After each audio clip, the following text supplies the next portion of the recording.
Porque quando a gente olha na questão das PPPs ou concessões, eles são um motor de crescimento usando financiamento privado em benefício da sociedade.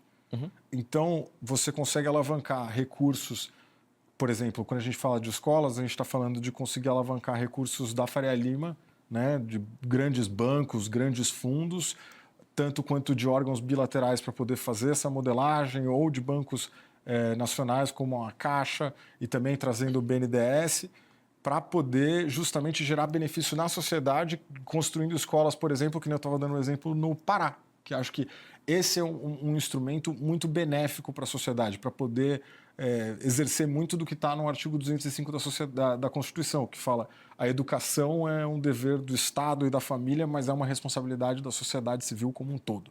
Então, ver esse tipo de mobilização em prol de um impacto tão importante que a gente tem, lembrando que o Brasil vive essa situação, né? A gente tem esse gap de infraestrutura na sociedade, né? Olhando para educação, que precisa ser preenchido de alguma forma.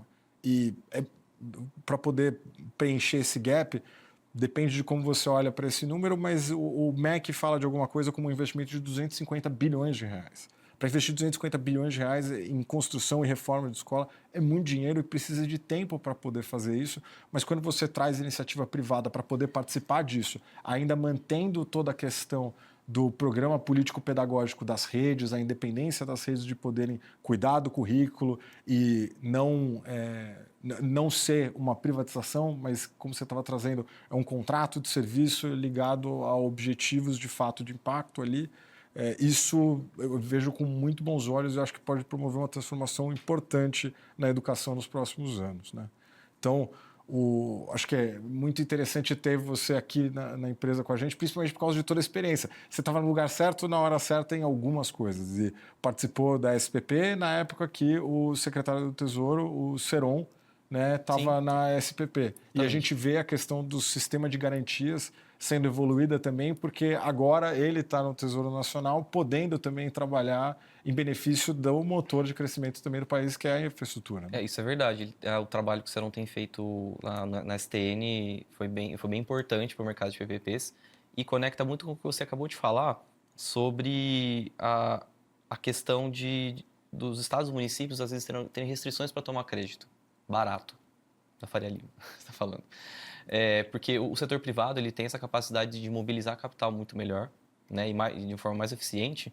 E, como você comentou, foi criado ali pela STN mais um incentivo para o mercado, que é você realmente ter um mecanismo para dar garantia em nome desses subnacionais, que tem alguns indicadores de crédito favoráveis. Então, a União entra como interveniente para dar garantias para esses estados e municípios. STN, Secretaria do Tesouro Nacional. Exatamente. Então, foi criado diversos incentivos, inclusive até formação de gestores públicos, que é importante para até diminuir essa dependência exacerbada de estruturadores, em alguma medida. Eu acho que é importante, às vezes, explicar um pouco melhor esses temas, porque é um ecossistema enorme para poder fazer tudo isso funcionar, seja num contrato que esteja funcionando agora aqui em São Paulo, na cidade de São Paulo, como, por exemplo, dos Céus, ou seja no contrato da ponte de Itaparica, na Bahia. Tudo isso tem o mesmo ecossistema, atores muito similares que precisam trabalhar juntos em apoio desse motor fundamental do Brasil, que é a questão da infraestrutura, seja social ou econômica.